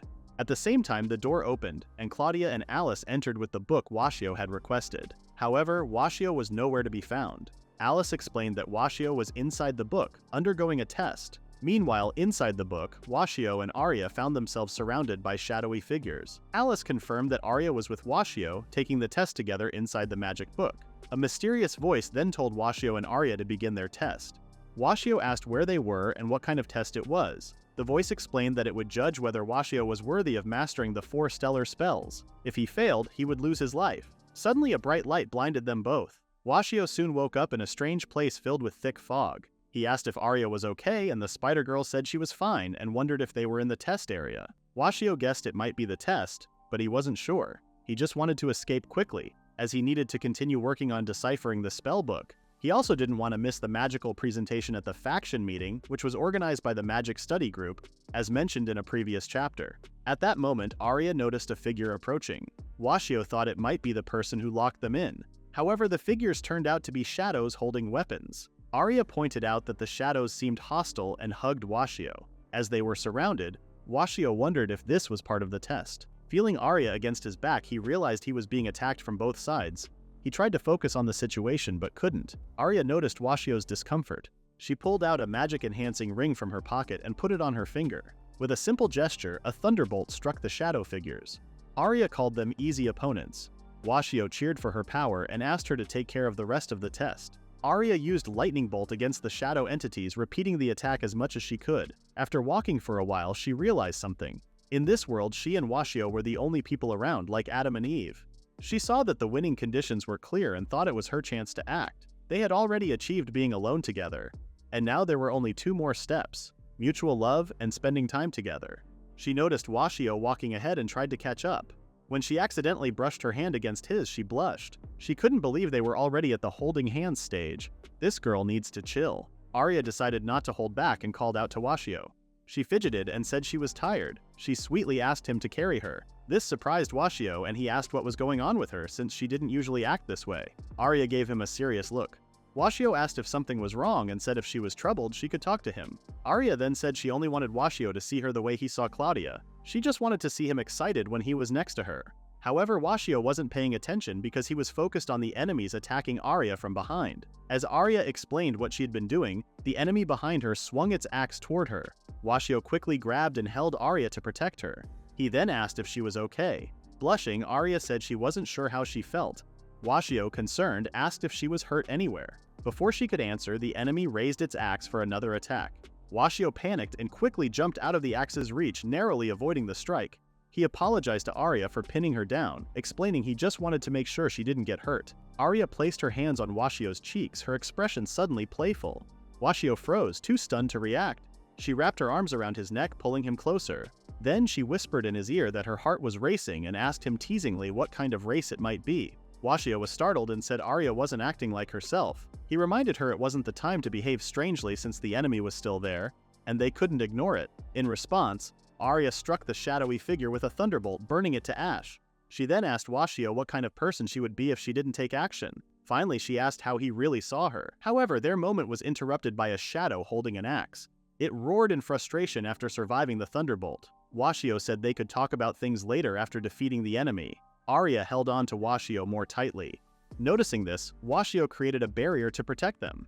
Seeing how serious Arya looked, Washio wondered if she even realized her own charm. He then told her how she was elegant, kind, the best at magic in their class, and a precious student. He acknowledged that Claudia and Alice had their own unique qualities, but Arya also had hers. He told her that each person was special in their own way. He asked her not to imitate someone else's style or behavior. While the enemy continued attacking his barrier, Washio shared a saying he often used. He explained that sunflowers and peonies were just as beautiful as roses. They might be different flowers, growing in different places, but they were all beautiful in their own way. He said it was the same for people. Arya froze when she heard his words. Realizing he had said too much, Washio tried to make his point shorter, but Arya giggled and said his habit of talking too much was part of his charm.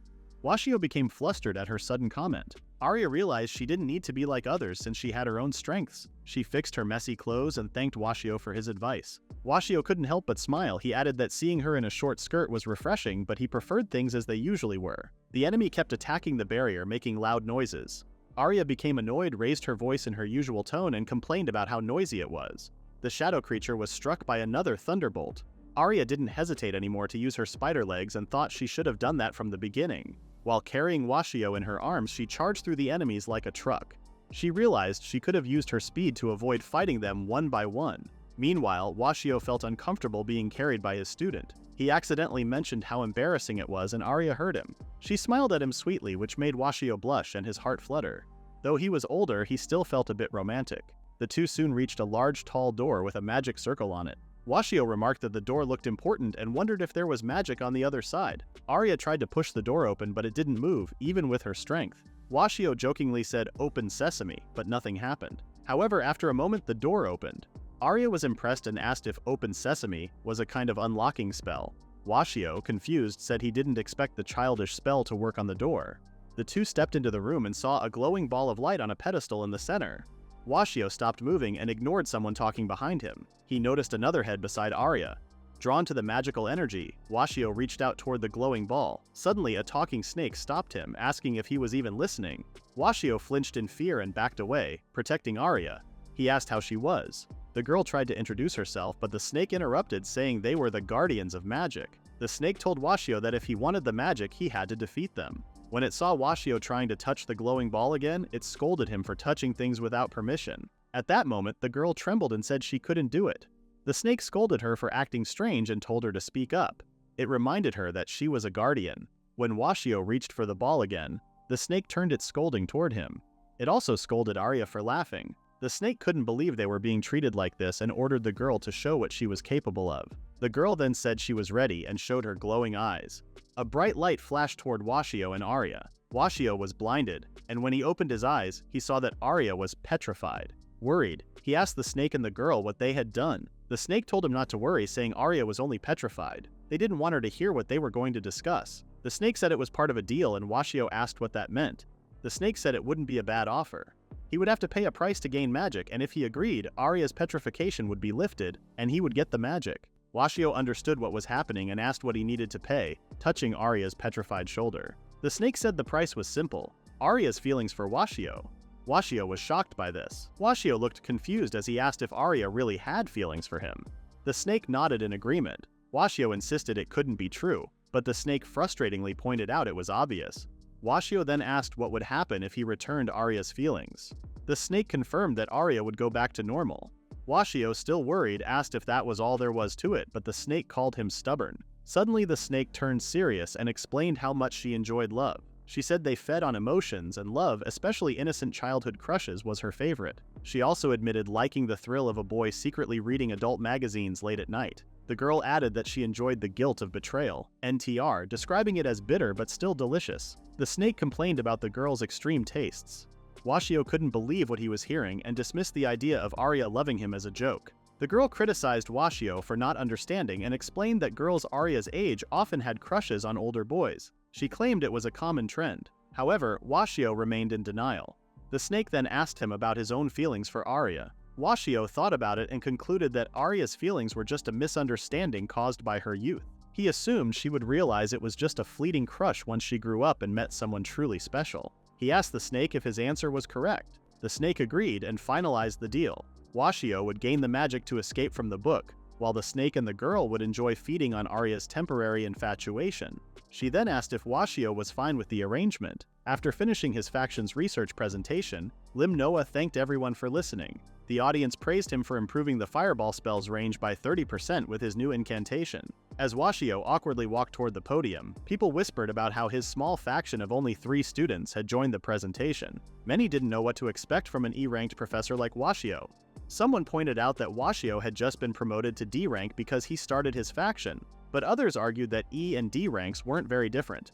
Washio told everyone that his faction was studying lost magic from ancient times. The crowd was stunned. He then led the group outside where Claudia and Arya were waiting. Claudia said they were ready. A man in the crowd asked about the massive magic circle in front of them. Washio explained that it was designed to attract powerful dark magic since they didn't know exactly where it would appear. He added that the circle also acted as a barrier to contain the spell's power, and warned everyone not to step inside it. Washio began casting the spell and announced it was time for his faction to reveal their research results, 4-star meteor magic. He summoned his magical entity and cast Meteor Swarm. The crowd couldn't believe what they heard and immediately looked up at the sky. A swarm of meteors began heading toward the planet. At the same time, an evil dragon named Capivara was resurrected and prepared to bring destruction to the world. Capivara unleashed his dark magic, which attracted the meteors that were supposed to hit the planet. Instead, the meteors changed course and struck Capivara, injuring his sides. On the ground, Limnoa sensed something unusual. The others asked Washio if his magic had failed since nothing seemed to happen. Washio told them to wait and started chanting the Meteor Swarm spell again. Unknowingly, he had already defeated the evil dragon in space. Only Limnoa noticed the dark magic in the skies. Capivara, who had been sealed for 300 years, didn't even survive for half a chapter in the story. He was destroyed by someone later recorded as the invisible hero. Washio grew worried because there were no visible results. Limnoa then commented that this was expected for someone of E rank. He added it would be unfair to compare Washio to himself, boasting that, as an A rank, he was superior. The others agreed and returned to the hall. Arya remarked that Limnoa's comment was rude. Claudia said Washio's magic was still impressive even if there had been a small mistake. Arya then asked Washio what had happened during the trial, as she couldn't remember. Washio looked at her with concern and admitted he couldn't recall anything either. Surprised, Arya realized something strange was going on. Claudia urged both of them to try harder to remember what had occurred. From a distance, the snake and the girl watched Washio and the others. The snake asked if Washio was always indecisive like that. The girl hoped Washio could handle the Meteor Swarm spell. The snake told her not to worry and reminded her of Washio's words. At the trial, Washio refused to let the snake take Arya's feelings of infatuation toward him. He said it didn't feel right to gain magic by giving up something important to Arya, even if her feelings were only temporary. He declared he would rather give up on magic, which surprised both the snake and the girl. The snake smirked and looked up at the sky. She said the spell was too powerful to give casually to someone who wasn't kind. She believed Washio would be fine, but the girl still felt worried. Later in the evening, different factions attended the buffet party. Most of them enjoyed the food but were criticized for not contributing anything. Someone mentioned they could learn something from Limnoa. Limnoa and Frederick spent the time praising each other's status and appearance. While many admired the top faction, others started wondering about the dull faction led by Washio. The boys were eager to see the monster girls in their dresses. Arya and Claudia then appeared wearing elegant dresses. Everyone was amazed by their beauty and called them goddesses. Frederick froze as he watched Claudia, his crush, take a bite of meat and enjoy it. Claudia caught the attention of others as well. She told Washio the meat was tasty, but some sauce dripped on her dress. Arya scolded her for being messy. Claudia turned to Washio and playfully asked him to wipe the sauce for her.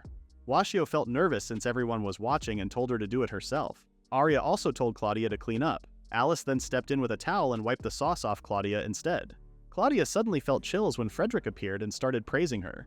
She quickly tried to leave, but Frederick chased after her. Arya observed them and remarked that they seemed very close. Meanwhile, Washio's stomach growled and he felt embarrassed. Alice noticed and quickly filled a plate with food to offer him.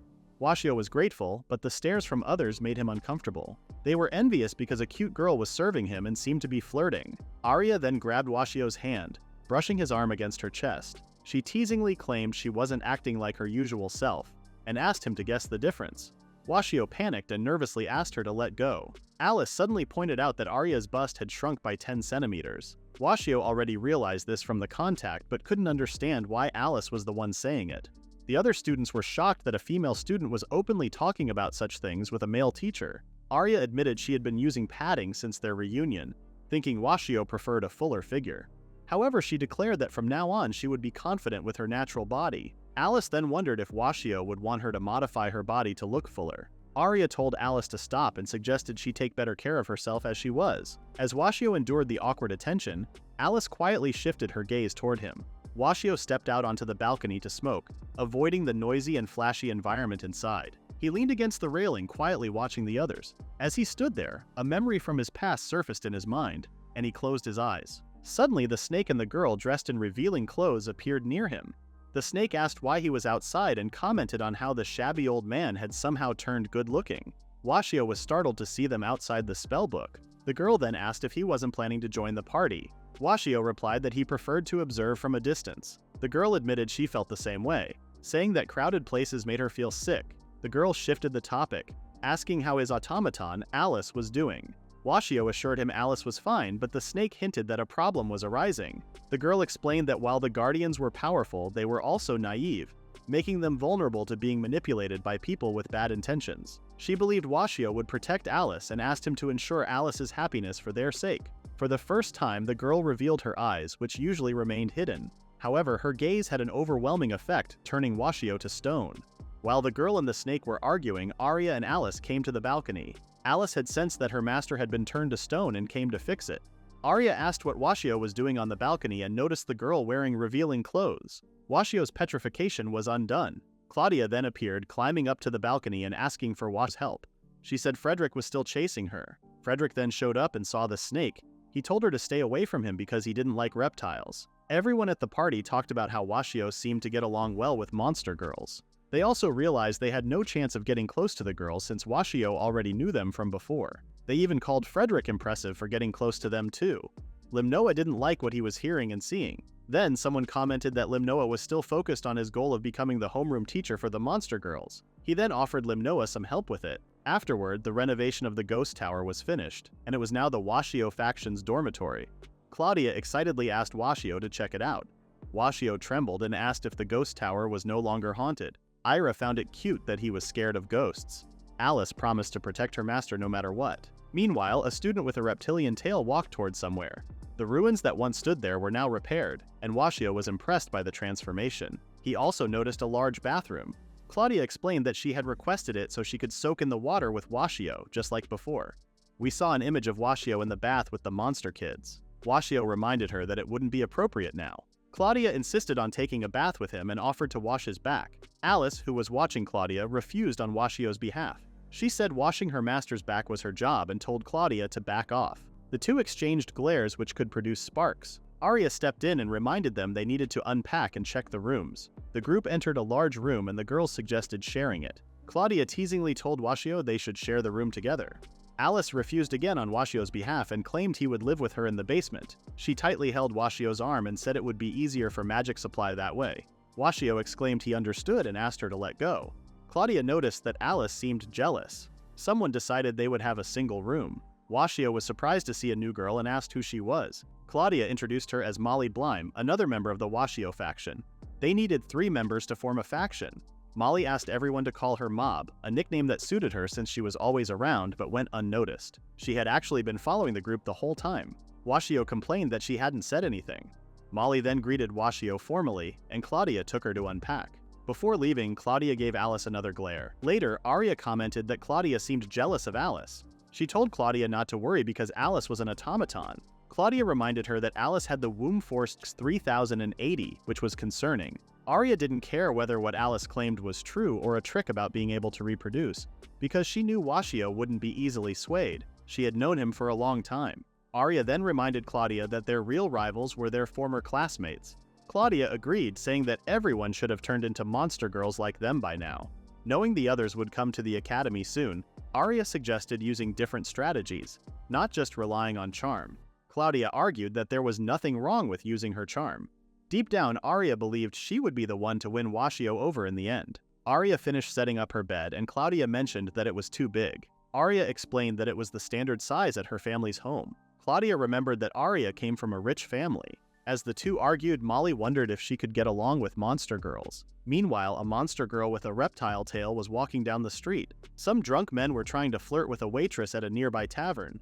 The reptile girl told the men to go bother someone else. She then breathed fire, burning the men's hair. When the drunk men realized she was a monster girl, they ran away, scared. The girl called them pathetic old men. The waitress thanked her, calling her a student monster. The girl corrected her, saying she was a monster girl who would be attending Washio's class at Inium Academy. She introduced herself as Draco.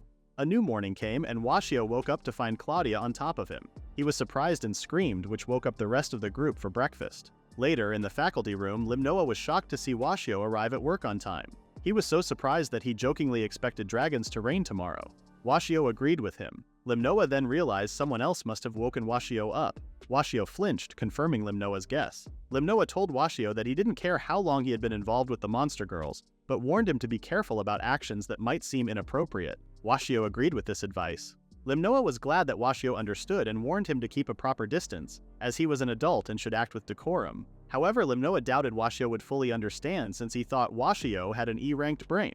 Washio wanted to correct him, saying he was now D-rank, but he didn't mention it. Limnoa said he was only giving advice out of courtesy since they were colleagues. Washio thanked Limnoa and watched him leave. He was shocked that Limnoa had given him advice. It was rare, and Washio now fully agreed that dragons might indeed reign soon. The black-haired teacher from before sneaked up behind Washio and asked if he had a moment. Washio was surprised and asked what was wrong. Julius wanted to talk about the transfer student, but Washio had no idea who that was. Julius said he had asked Limnoa to tell Washio, but since Washio didn't know anything, Julius thought he was being pranked. He laughed and mentioned that the transfer student might be someone Washio already knew. At that moment, Draco walked into the faculty room. Washio started sweating when he saw Draco glaring at him. Julius told Draco to introduce herself. Draco introduced herself as one of the monsters Washio had saved in the past. Washio was shocked and asked if she was the same sleepy Draco he knew. Julius was right. They did know each other. He said he had already spoken to the principal about Draco joining Washio's class. Knowing Washio would now be responsible for 3 monster girls, Julius wished him good luck and left. Washio and Draco were left alone together. Washio started the conversation mentioning that it had been a while. He said he was happy to see how much she had grown and talked about how Tako and Kumo were also around, making him feel nostalgic.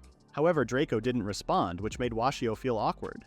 Washio then switched to monster language and asked Draco what he should call her now that she was a monster girl. Draco made a clicking sound with her tongue, which surprised Washio. He tried to convince himself that Draco was just acting rebellious, like how Tako and Kumo had been acting clingy. Washio then led Draco to the classroom. Claudia immediately recognized Draco and greeted her while grabbing her chest. Flustered, Draco asked Claudia to stop being clingy like she used to be. Claudia remembered that Draco hated hugs. She felt jealous seeing how much Draco had grown. Draco mentioned that Claudia had grown in the same way. Claudia replied that she was talking about height. Washio turned his gaze away, not wanting to watch the scene. Draco quietly observed him. While the classroom was noisy, Julius stood outside, wearing a chilling smile.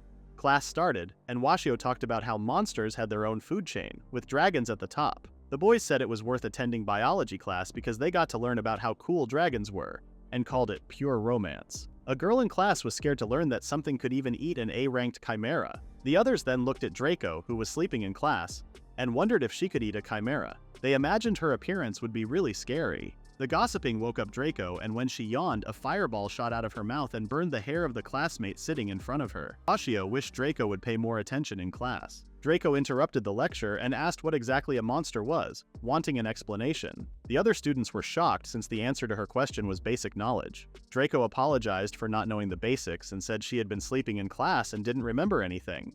Washio gave up and started explaining. He said a monster was a general term for creatures that suddenly appeared. 100 years ago, creatures once thought to be imaginary, like slimes and dragons, were suddenly seen all over the world. This event was called the Great Dark Night. Monsters had lower intelligence than humans, but had developed their own social structures. They admired those with greater abilities and called the strongest monster the Demon King. Washio told them to learn more about the Demon King in history class, where it would be discussed further. Draco said she somewhat understood monsters appearing out of nowhere. However, she told everyone to stop calling monsters dumb. She spread her wings and flew toward Washio to pin him down. She said it was disrespectful to the monsters. Seeing Draco glare and breathe fire made Washio tremble. He said he wouldn't know how to respond if she spoke to him like that. Draco paused, then smirked, which confused Washio. She called him lame for freaking out.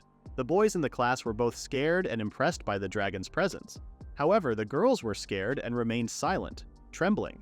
The bell rang and Washio ended the class. Draco, still sitting in her seat, stuck her tongue out at Washio.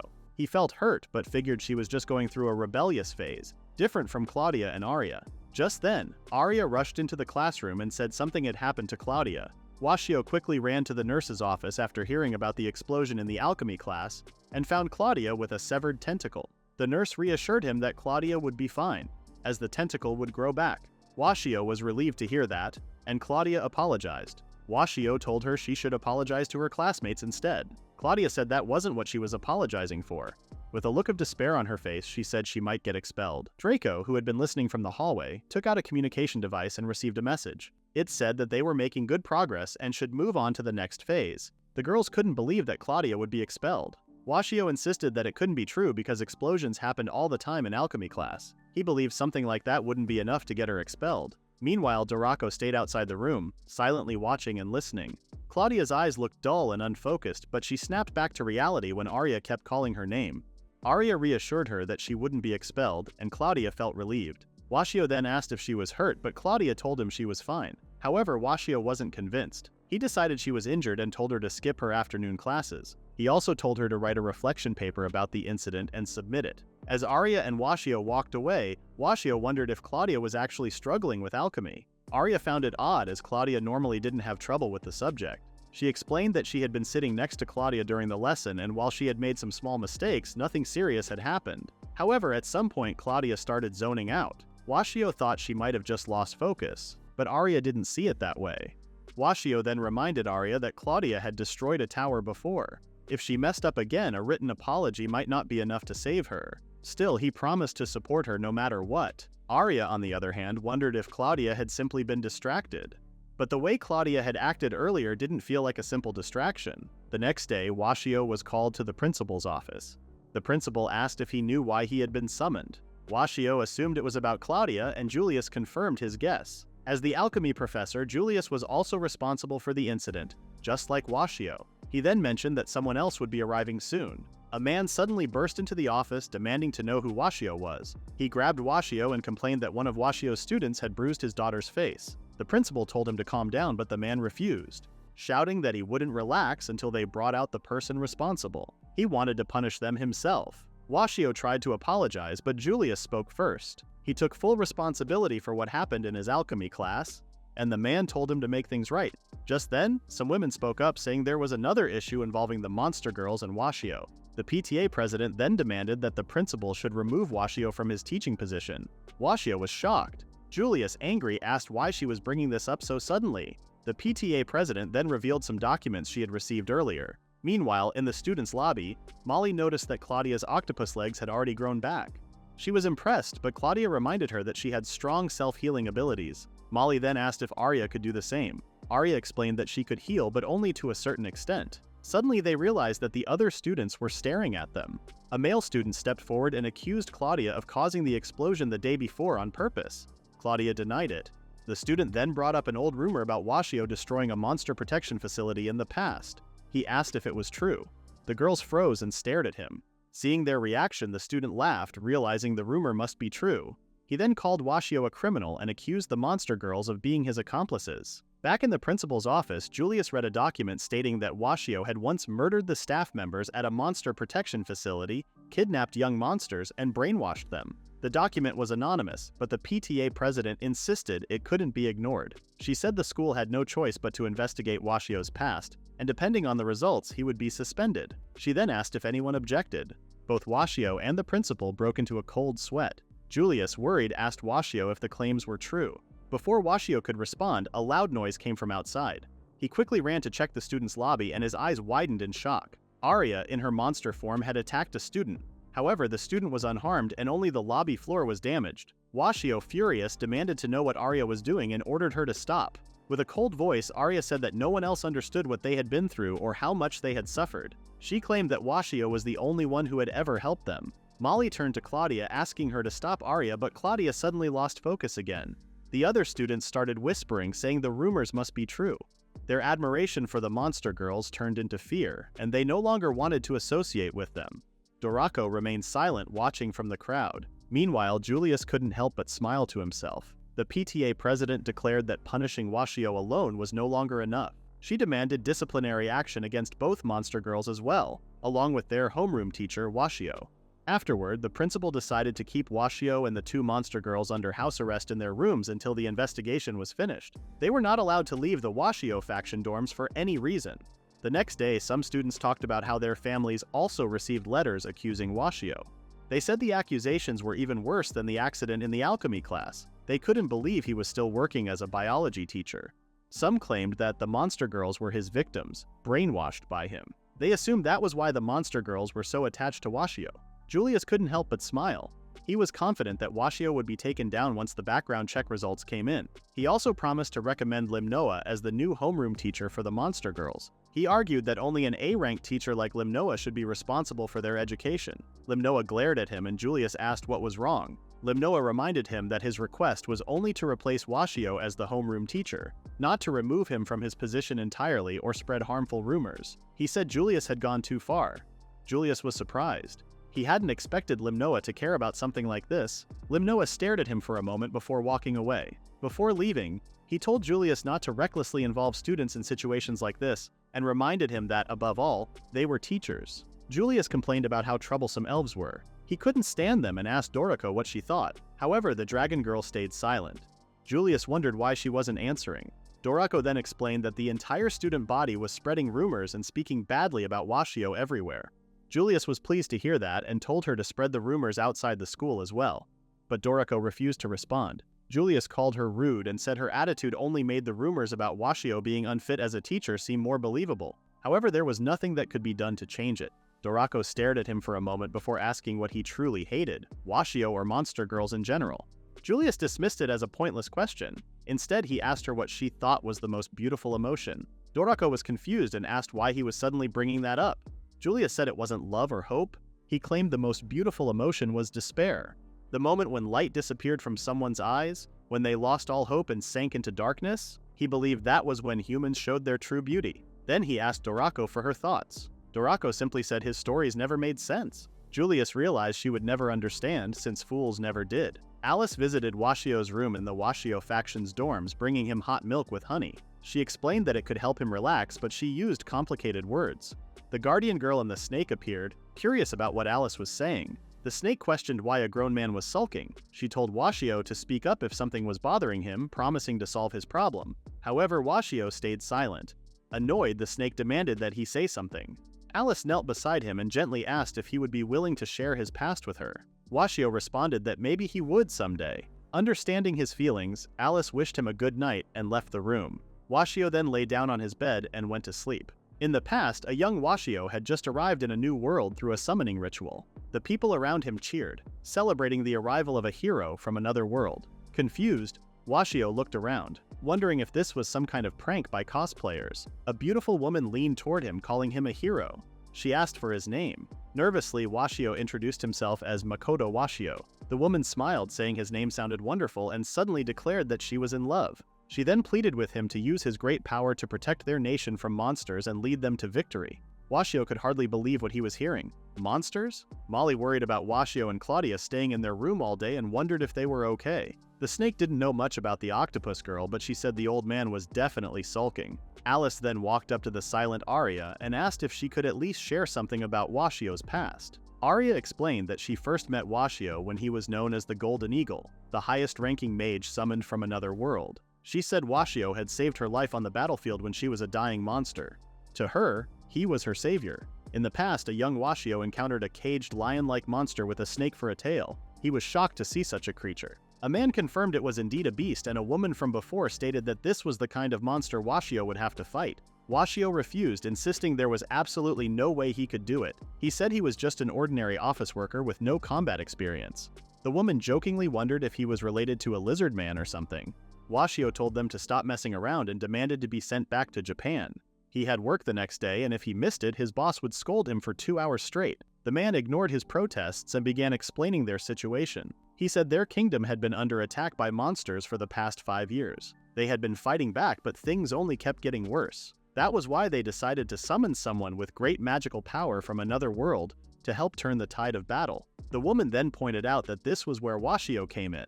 The man explained that Washio would need to learn as many spells as possible, lead the front lines, reclaim lost cities, and eliminate the monsters. Washio couldn't believe they were serious. The two left him behind, saying they had high hopes for him as a hero from another world. He was left alone to get used to the overwhelming presence of the monster in front of him.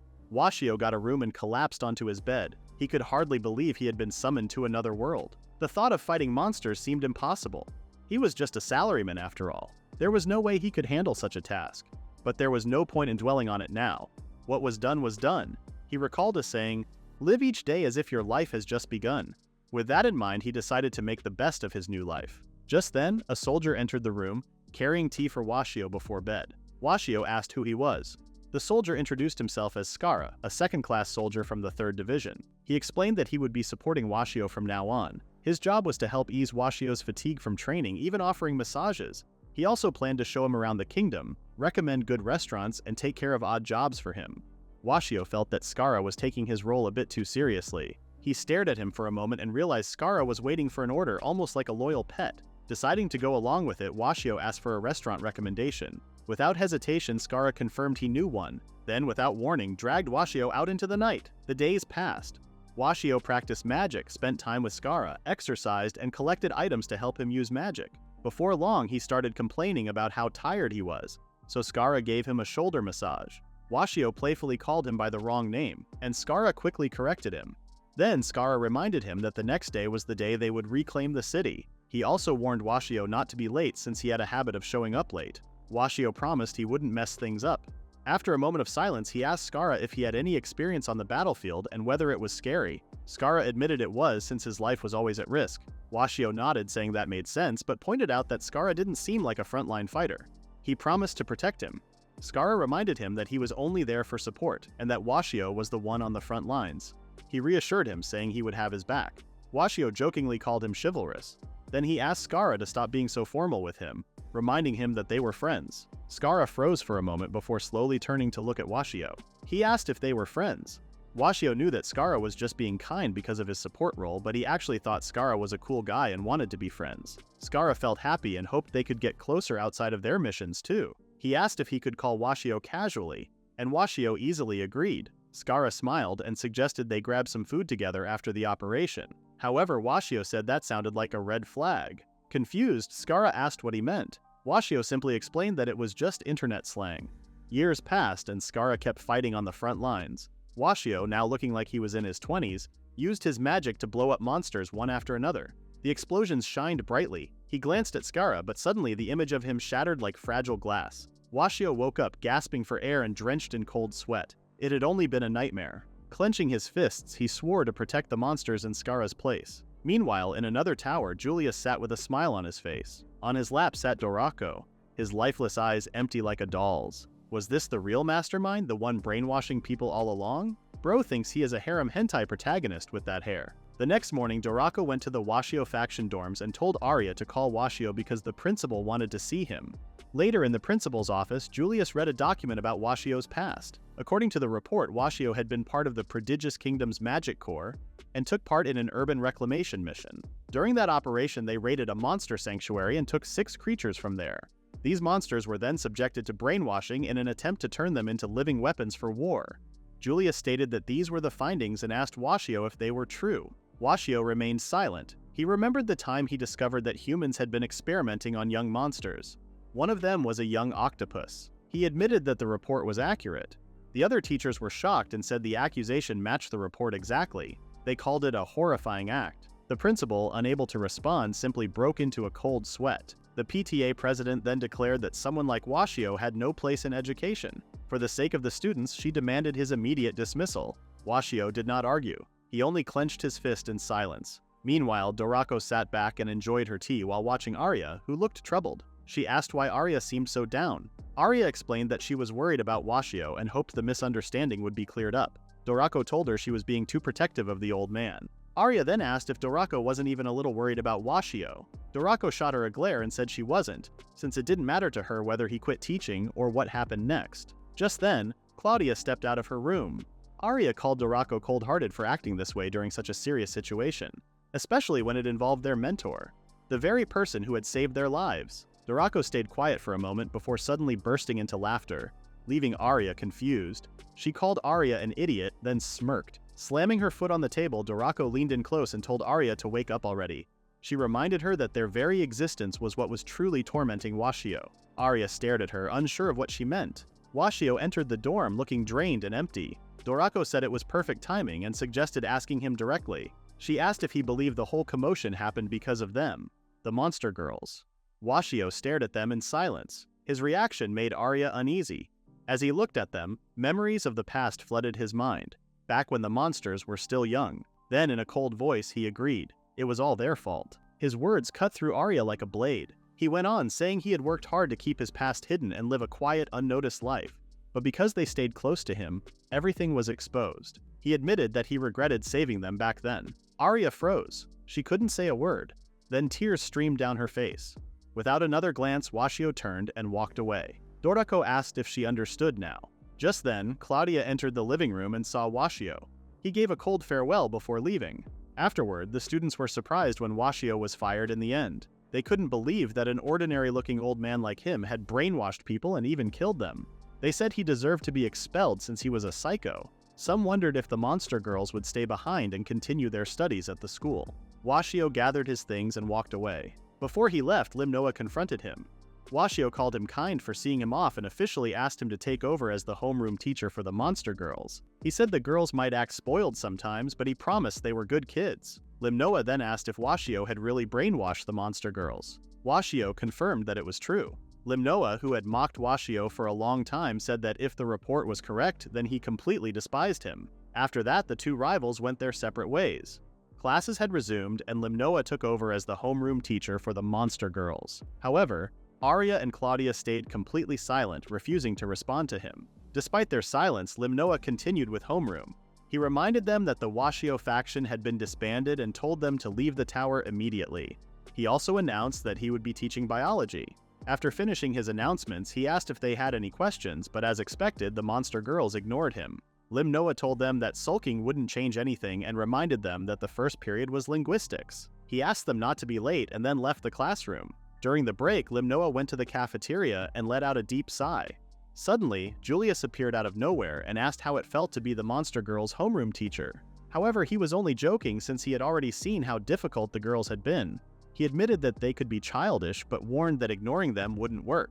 Then he handed Limnoa a potion, saying it could be used to tame monsters. Limnoa shot him a glare and said he didn't need such a thing. His words alone would be enough to win them over. He also warned Julius not to forget that the girls were still monsters. Julius groaned, complaining about how much trouble elves could be. Just then, Molly arrived to deliver the classroom logbook. Julius thanked her and asked her to return the graded homework to the students when she had the chance. Later, in the Washio faction's tower, the girls cleaned up the place. Time seemed to pass quickly and they realized they had just unpacked not long ago. They weren't sure what to do with the things Washio left behind, especially since they didn't know where he was. Claudia suggested throwing everything away. The snake, looking worried, asked them not to throw out the grimoire since it was a historic treasure. The guardian girl also asked them not to abandon the items. However, Molly pointed out that no one else could use them anymore. Arya remembered that Washio had already handed over all the research presentations. Now that their faction was gone, there was no reason to continue the research.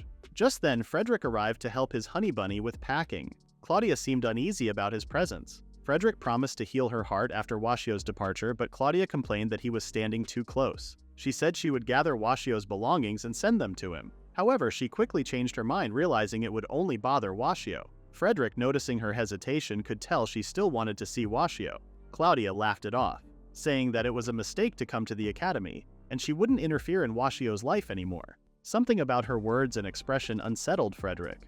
Claudia then asked the others to help her organize the remaining items. Frederick said he didn't like how Claudia looked at that moment and knew she still believed in Washio. He was sure Washio was innocent and suggested that they work together to uncover the truth. Molly then asked what Frederick would gain from doing so.